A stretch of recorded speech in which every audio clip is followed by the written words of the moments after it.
So with the story, I was 16. I bought this board, and I had it in my bedroom. And even after the Albion College experience and uh, the experience that I just mentioned about running out of gas, that happened afterward. But even with that, I still can't say I believed it. I heard the stories, but I I'm like, I love being scared, and I love not completely understanding everything because I love the mind, and it makes my mind expand and look at new options or new things. But my friends were waiting for me to get off work, and we were going to go do something. But I ended up working later, quite a bit later than expected. And so they were bored, and dug around in my room and found the board. And so they decided to play it. Uh, I wasn't there, I was at work, but I got a call at work, and they were frantic. I don't even think is comes close to explaining it. They explained that they found the board in my bedroom, and they decided to play it, because they were bored. And they told me about what happened, about their personal experience, and it scared them so much that they took my board and they burned it with lighter fluid in a garbage can in my backyard. I I was so annoyed. And I think I was more annoyed or angry that they got to play with it before I did. So I got home from work that night about midnight, and as I'm walking up to the back door, I could smell the lighter fluid. I mean, it just lingers in the air, so I could smell it. And when I got to the garbage can, I saw the ash in there. There were still some embers. It was still smoldering a little bit, and the garbage can was up against the house, and it was a white house, and there was even smoke marks that went up. So that fire must have been pretty big. And I'm like, well, there's nothing I can do. So I went in, and I had school the next morning. So I walked out the next morning to go to school, and the lighter fluid scent was gone, which didn't surprise me. All of the ash was gone.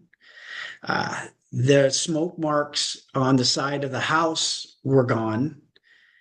And sitting on top of the garbage can was a brand new Ouija board in its box. And this was probably about 7 o'clock in the morning. I got home at midnight the night before. So I'm like, my bedroom was on the other side of that wall. So I'm like, that's a pretty good prank for these guys to come back and clean all this up so quietly, like they're ninjas, and me not hearing it from the other side of the wall. And so I went to school, I threw it in my room, went to school, and I saw them in the hall. And I walked up to them and I started to say, wow, that was the prank of the year. And they saw me and stopped me and said, stay away from us. We don't want anything to do with you. And to this day, they don't want anything to do with me. Their experience scared them so much that it affected our friendship, obviously, but it also I don't know how it's affected them long term, but I know that it probably has. So I turned around to some other friends of mine, and I'm like, can you believe that? I'm like, it was a joke. It was a great joke. I don't know why they're acting like that. But they decided that they wanted to play it. And I'm like, great, I'm off on Sunday. So they came over to my house, and in the book, it is Trent and Darcy. It's brother and sister. I obviously, to protect the people involved, I had to change the names and some of the things there, but otherwise everything's true. So, but in the book, it's Trent and Darcy, and Trent was the main one. In real life, it was two brothers, and so they came over on Sunday. They lived two doors down from me, and for 12 hours. It lasted 12 hours. We were talking to this guy who said his name was Peter. He said he was 16 when he died, and he died in a car accident. And of course, we started asking him all the questions. I thought it was odd that every time I asked a question, or every time one of the other brothers, or in the book it's Darcy, asked the question, and there was no response. The board only responded when Trent asked the question. So we would ask a question and nothing would happen. Trent would ask it and it would answer. And we thought, oh, that's weird, odd, but we didn't think too much of it. Well, he immediately shut off, not Peter, the one we're talking to, immediately shut off us asking him any questions. And he said, my sister has been kidnapped.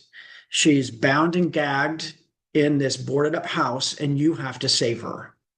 And we're 16. I mean, we're not the Hardy Boys. We don't know what's going on. And so I'm like, again, small town in Idaho. We knew everyone. I knew all the houses. And I'm like, there's no boarded up houses in here.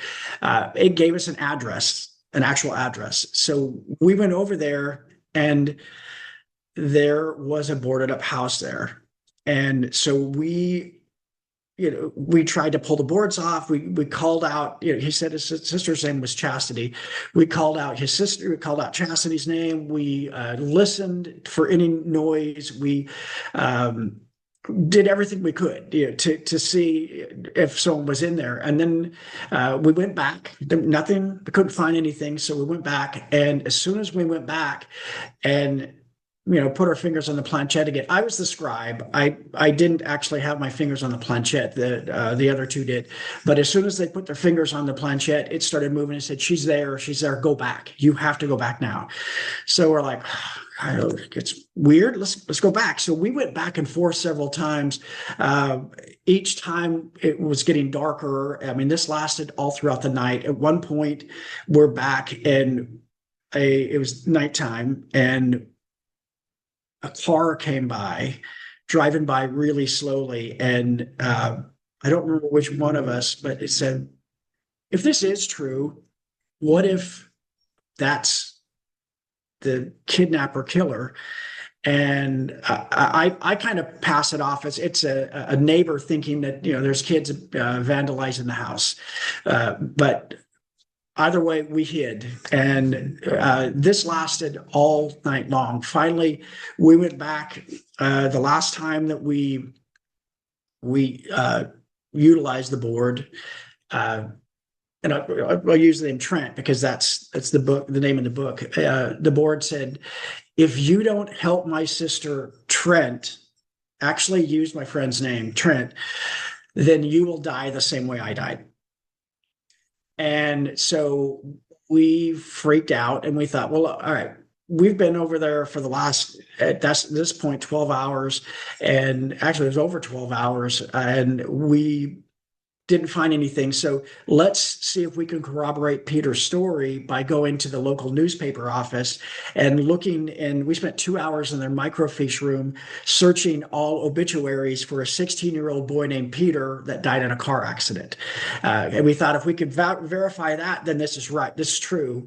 And we need to take this threat to Trent more seriously. But if we don't find it, then it's fake and we just can't explain it. And we didn't find anything.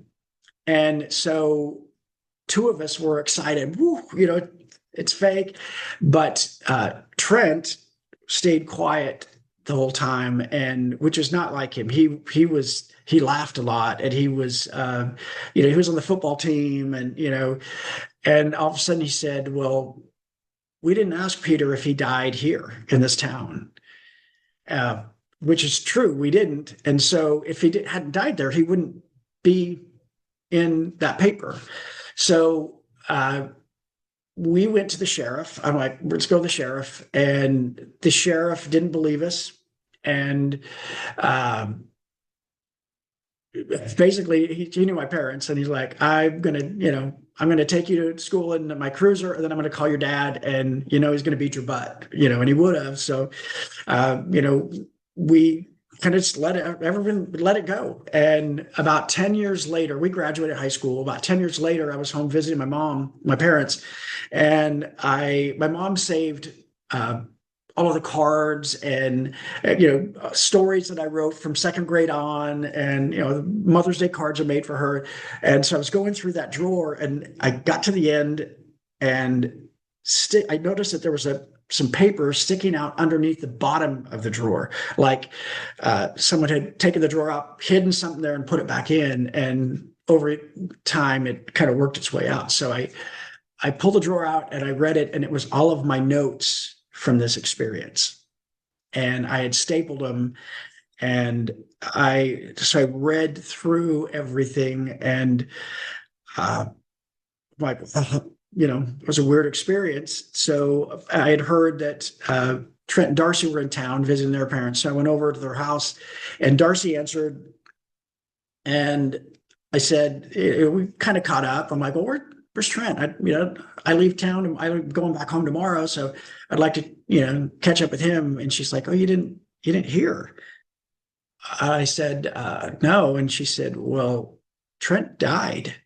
I said, how did he die? And she's like, he died in a car accident.